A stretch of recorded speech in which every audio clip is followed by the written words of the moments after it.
स्वागत है आपका आपके अपने चैनल देसी धमाका में। सीरियल गुम्मे किसी के प्यार में अब ठक्कर फैमिली को पता लग चुका है कि कैसे सभी ने उनकी बेटी सरी की जान बचाई है और उनको इस बात का बहुत ज़्यादा गिल्ट है और इसी के चलते उन्होंने अपने पुलिस कंप्लेंट वापस ले ली है। जब यहाँ पर हमारी सभी घर पहुँचती है और जब वो देखती है कि इसके आई और बाबा को पुलिस पकड़ लेती है क्योंकि ठक्कर फैमिली ने उनके खिलाफ कंप्लेंट कर दी है, तो उसे देखकर बहुत ज़्यादा गुस्सा आता है। पर लेकर ठक्कर फैमिली से लड़ाई करने की जगह वो अपने आई बाबा की लीगल पेपर्स लेने के लिए चली जाती है और यहाँ पर रजत से कहते हैं कि आपको आपकी बेटी हॉस्पिटल में मिल जाएगी। यहाँ पर रजत कुछ पूछ पाता है इससे पहले वहाँ से चली जाती है और यहाँ पर सभी बिल पेपर लेकर जैसे ही पुलिस थाने पहुँचती है तो वहाँ से पता लगता है कि ठक्कर फैमिली ने अपनी कंप्लेंट वापस ले ली है और उसके आई बाबा को अब पुलिस वाले छोड़ रहे हैं। यहाँ पर सभी कहते हैं कि अब क्या हुआ, उनके सामने साथ आ गया क्या।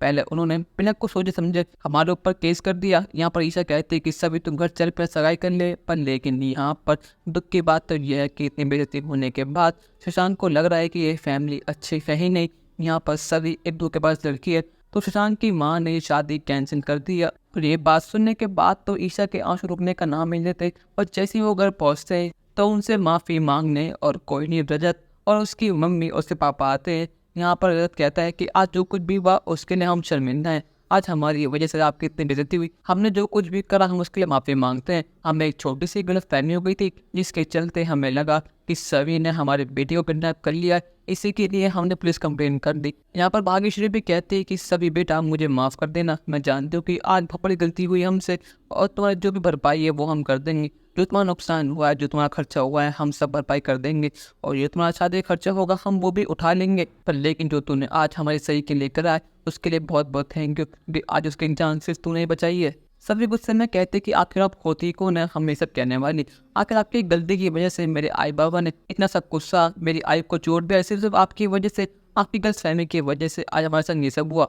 और आपको बहुत घमंड है अपने पैसों का, अपनी गाड़ी का, तो एक काम कीजिए जो आज मेरे आई बाबा ने सहाय जो हमारी बेइज्जती हुई है उसकी भरपाई कीजिए। एक काम कीजिए, आप पर बहुत पैसा है ना, जो दर्द जो मेरे आई बाबा को हुआ है उसको ठीक कीजिए। यहाँ पर ईशा गुस्से में कहते हैं कि आपको दिक्कत मुझसे थी ना तो आप मुझसे लड़ाई करते, पर लेकिन आपने तो मेरे बेटे की ज़िंदगी तबाही कर दी। सिर्फ आपकी वजह से आज मेरे बेटे की सगाई टूट चुकी है।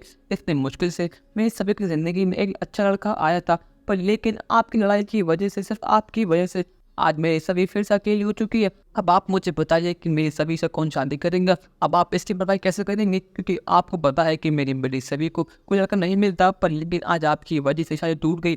आपकी वजह से आज मेरी सभी को जो दुख मिला है उसकी भरपाई कौन करेगा। आपके बेटे के लिए और आपके लिए सब कुछ पैसा ही है, पर लेकिन हमारे लिए प्यार रिश्ते बहुत ज़रूरी है। आपको क्या लगा कि हम आपकी वीडियो किडनैप करेंगे, आखिर क्यों करेंगे, अगर हम पर कमी क्या है, हमारे पास पैसे हैं, नाम है, शौहरत, सब चीज़ है, पर लेकिन नहीं, मेरी सभी दिल के साफ है और उसने आपकी बेटे की जान बचाई, पर लेकिन उसे बदले में क्या मिला, ये दुख, ये परेशानी। आपने मेरे बेटे के ऊपर और मेरे ऊपर इतने गहरा इल्ज़ाम लगाए, आपने कहा कि हम ना लालची है। मैं जब भी शांत रहे क्योंकि उस समय गलती मेरी थी, पर लेकिन आज सारी गलती आपकी है। यहाँ पर रजत और उसकी मम्मी दोनों ही सबसे माफ़ी मांगते हैं। वो कहते हैं कि जो कुछ भी हुआ उसके लिए माफ़ कर दीजिए। यहाँ पर रजत के डैड कहते हैं कि श्री, तुमसे मैंने कहा था कि तुम बहुत बड़ी गलती कर रही हो, तुमसे मैंने कहा था कि ये लोग ऐसे हैं ही नहीं, पर लेकिन तुमने मेरी एक नहीं सुनी। आज तुम्हारे वजह से इतना नुकसान हुआ, उसकी भरपाई कौन करेगा। पर लेकिन ये सभी कहते हैं कि ठक्कर आप फिक्र मत कीजिए, अब आपको उसका जवाब मैं दूंगी। और यहाँ पर हर्ष गुजराल इस मौके का फ़ायदा उठाने वाला है और रजत के ऊपर एक केस कर देगा, जिसके बाद उसकी सही उसे छीन ली जाएगी और सही को फिर से आना पड़ेगा आशिका के पास। पर लेकिन यहाँ पर सभी जज साहब के सामने कहते कि उसे अपनी परियंट के साथ रहना है, लेकिन पापा के साथ ना मम्मी के साथ। अब क्या यहाँ पर सही वो कड़ी होगी जो रजत और सभी को एक कर पाएगी या नहीं, अपनी राय हमें कमेंट में जरूर बताइएगा। चैनल को अब तक नहीं सब्सक्राइब तो कर लीजिए। धन्यवाद।